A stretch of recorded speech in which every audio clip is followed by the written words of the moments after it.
The War Council chamber fell silent the moment she entered, and even the metal walls seemed to tighten as if they feared her presence. Her armor shimmered like liquid obsidian reflecting the red glow of the planetary siege alarms, while soldiers from 3 conquered worlds lowered their eyes in submission. Commander Villara of the Phyrexian Dominion did not walk like other beings, she advanced like a verdict already decided. Her eyes burned with cold violet fire, scanning the prisoners lined along the chamber floor, searching for fear to feed upon. Fear was a language she spoke fluently, and today she intended to speak it loudly. The captured human stood at the center, restrained by gravitic binds that hummed softly around his wrists, yet he did not kneel. He did not bow. He did not tremble. Villara stopped before him and tilted her head slightly, studying the strange softness of his skin, the fragility of his frame, the absurd calm in his breathing. "You are the last surviving officer of the Terran fleet," she said, her voice smooth but edged like sharpened crystal. The human lifted his eyes and met hers directly, which caused a ripple of discomfort among the watching guards. His voice, when he answered, was steady and almost conversational. "Yes." The simplicity of it irritated her more than defiance would have. "Do you understand that your fleet burns in orbit and your planet will follow?" she asked, stepping closer, allowing the heat of her armor core to radiate toward him. He nodded once as if she had informed him of incoming rain. "I understand that you believe that." A murmur moved through the chamber, and one of the Phyrexian officers shifted uneasily at the subtle insult hidden inside his tone. Villara circled him slowly, her boots echoing against the alloy floor. "Your species fascinates me," she said quietly. "You fracture easily, you lack natural armor, your lifespan is laughably brief, and yet you continue to resist. Why?" The human allowed a small breath to escape, almost resembling a quiet laugh. "Because we are not built to endure," she continued before he could answer. "You are built to break." He finally spoke again, and his eyes did not leave hers. "Everything breaks. The difference is what it chooses to break for." For a split second, something unfamiliar flickered behind her violet gaze, and it unsettled her more than any weapon could. She extended one armored hand and deactivated the gravitic binds with a sharp gesture, causing the restraints to dissolve into particles of light.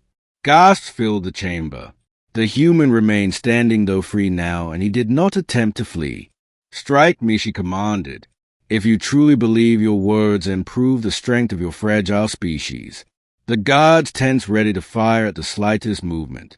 The human flexed his hand, slowly feeling circulation return to his fingers, and then looked around the chamber, calmly assessing distances, exits, weapon placements. Villara smiled slightly, believing she saw calculation of survival. "You see," she said softly, "even now you search for escape." "No," he replied gently. "I am measuring consequences."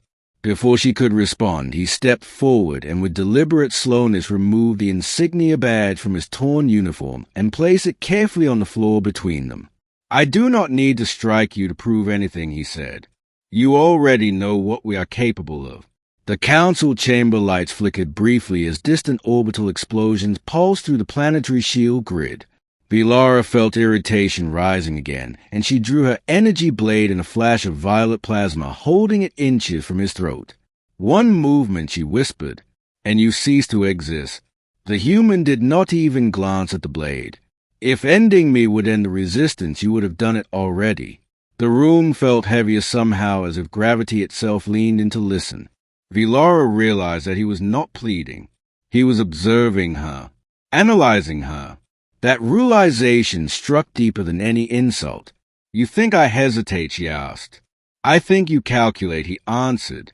"Conquerors who act without calculation do not build empires. They burn out." The energy blade hummed louder, reflecting in his steady eyes, and for the first time in years Villara felt something dangerously close to doubt. He continued speaking, not louder, not faster, but with an unwavering rhythm. "You invaded our systems expecting surrender when our outer colonies fell. You broadcast your victories believing terror would spread faster than your fleets. It did, but not the way you intended." Across the chamber, one of the Phyrexian strategists shifted uncomfortably, recognizing truth woven into his words.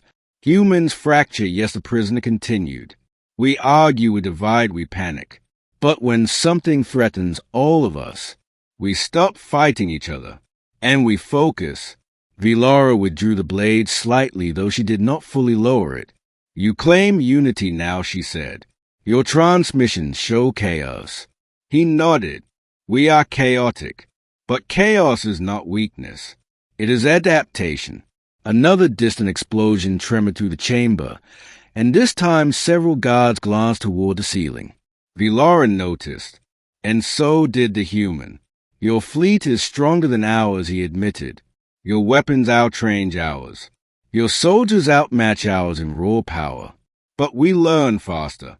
And every hour this war continues, you lose advantages you did not know you were losing.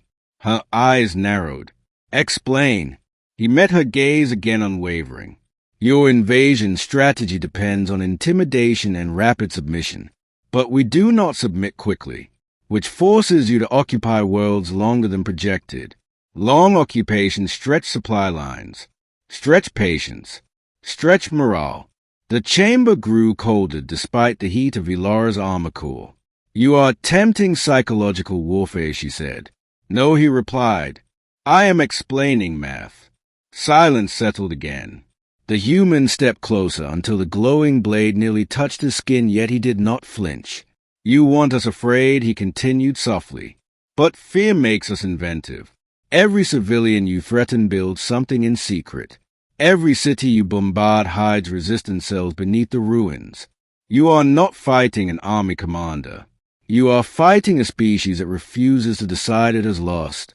Vilara finally deactivated the blade, though her posture remained rigid. You speak boldly for a prisoner. He gave the faintest hint of a smile. I am not a prisoner. I am a delay. The words landed harder than she expected. Before she could respond, an officer rushed into the chamber, kneeling abruptly. Commander, our orbital command reports unexpected counter-offensives from 3 previously silent human sectors. Vilara's gaze did not leave the human. She understood the implication. Sectors she believed pacified were striking back. Impossible, she whispered. The human shook his head gently. Not impossible.